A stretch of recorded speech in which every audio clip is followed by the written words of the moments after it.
আসসালামু আলাইকুম। আমি আহসান হাবিব, আহসান টেক হাবের পক্ষ থেকে আপনাদেরকে স্বাগতম। আজকে আমরা হোল্ডিং কনসেপ্ট সম্পর্কে জানব। এখানে আমরা হোল্ডিং বলতে কোনো একটি টাইমার, রিলে বা ম্যাগনেটিক কন্ডাক্টরকে হোল্ডিং করা বুঝি। প্রথমে আমরা ফ্রম ওয়েলার মানে ওভারলোড রিলে, আমরা কোনো ম্যাগনেটিক কন্ট্যাক্ট যদি ইউজ করি সেখানে একটা ওএলআর ব্যবহার করা হয়। সেই ওএলআরের একটা এনসি পয়েন্ট আছে এবং একটা এনও পয়েন্ট আছে আমরা জানি। তো ওই এনসি পয়েন্ট থেকে আমরা পাওয়ার সাপ্লাইটা নিয়ে আসব। এখানে আমরা 24 ভোল্টও ইউজ করতে পারি। যদি আমার রিলে 24 ভোল্টের হয় তখন আমরা 24 ভোল্ট ইউজ করতে পারবো, এবং যদি আমার ম্যাগনেটিক কন্ট্যাক্টের যে কয়েল বা টাইমারের কয়েল যদি আমাদের 220 ভোল্টের হয় তাহলে আমরা 220 ভোল্ট ইউজ করব আর কি। তো দেখেন এখানে একটা পুশ সুইচ ব্যবহার করা হয়েছে। পুশ সুইচ সবসময় এনসি ব্যবহার করতে হবে যদি আমরা অফ পুশ হিসাবে সেটা ব্যবহার করি আর কি, অফ করার জন্য।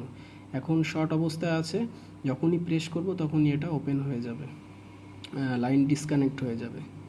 তো দেখেন এখানে হচ্ছে পুশ সুইচ, অফ সুইচ থেকে চলে আসছে হচ্ছে অন সুইচে। অন সুইচ আবার আমরা এনও হিসাবে ব্যবহার করব।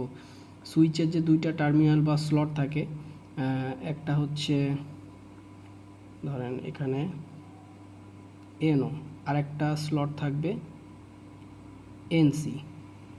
এই যে এরকমভাবে একটা পুশ সুইচ থাকবে। তো আমরা সেই পুশ সুইচের এই এনসি স্লটটা ব্যবহার করব হচ্ছে কোনো একটা অফ করার জন্য আর কি। আর অন করার জন্য সবসময় স্টার্ট সুইচ এবং হচ্ছে এনও যে স্লটটা আছে এনও স্লটটা ইউজ করব।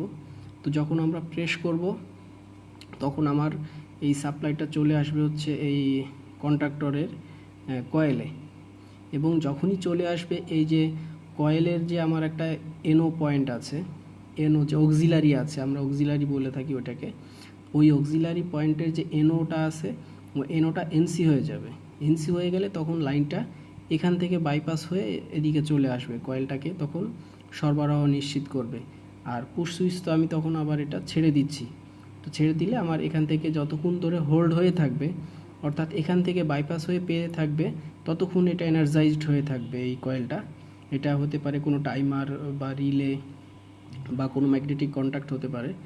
তো যখন আমরা আবার এটাকে প্রেস করব অফ পুশ, তখন এখান থেকে ছুটে যাবে, ডিসকানেক্ট হবে, এখান থেকে এটা রিএনার্জাইজড হবে, তখন আবার এই আগের মতো এনও হয়ে যাবে, লাইন ডিসকানেক্ট হয়ে যাবে, তখন অফ হয়ে যাবে। এটাই হচ্ছে হোল্ডিং কনসেপ্ট। তো আমরা চাইলে এই ম্যাগনেটিক কন্ট্যাক্টটাকে প্যারালালে কে, যেমন এটা যদি K1 হয় তাহলে আমরা আরেকটা ইউজ করতে পারি, সেটা হচ্ছে K2। ধরেন এই যে পাওয়ার সাপ্লাইটা আছে, আমরা চাচ্ছি যে এই ম্যাগনেটিক কন্ট্যাক্টরটা অন হওয়ার সাথে সাথেই আমাদের এখান থেকে এই যে আমরা আরেকটা এই যে K1-এর আমরা যে এনও পয়েন্টটা আছে, এখান থেকে আমরা আরেকটা কয়েল দিলাম। হতে পারে সেটা টাইমার, হতে পারে রিলে, বা এটা রিলেই ধরি, এটা একটা রিলে। এটা হতে পারে একটা K2, যে আমরা এই কন্ট্যাক্টটা যখন ধরবে তখনই সাথে সাথে, বা যদি টাইমার ইউজ করি তখন টাইম হয়ে আর কি ধরবে। তো ধরিয়ে যে রিলেটা, এটা যে প্রেস করলাম হোল্ড হলো, এই ম্যাগনেটিক কন্ট্যাক্টর চালু হলো, এবং এর সাথে সাথেই আমাদের এই এনওটা নিয়েছি হচ্ছে আমরা কিসের, এই যে কে অ্যাড্রেসে, কে আমরা এই কে অ্যাড্রেস করে নিলাম, এই যে এই কে এটার অ্যাড্রেসিংটা এখানে করলাম। তো এটা আমাদের পরবর্তীতে যখন টাইমারের ক্লাস হবে তখন আর কি এগুলা বুঝতে সহজ হবে।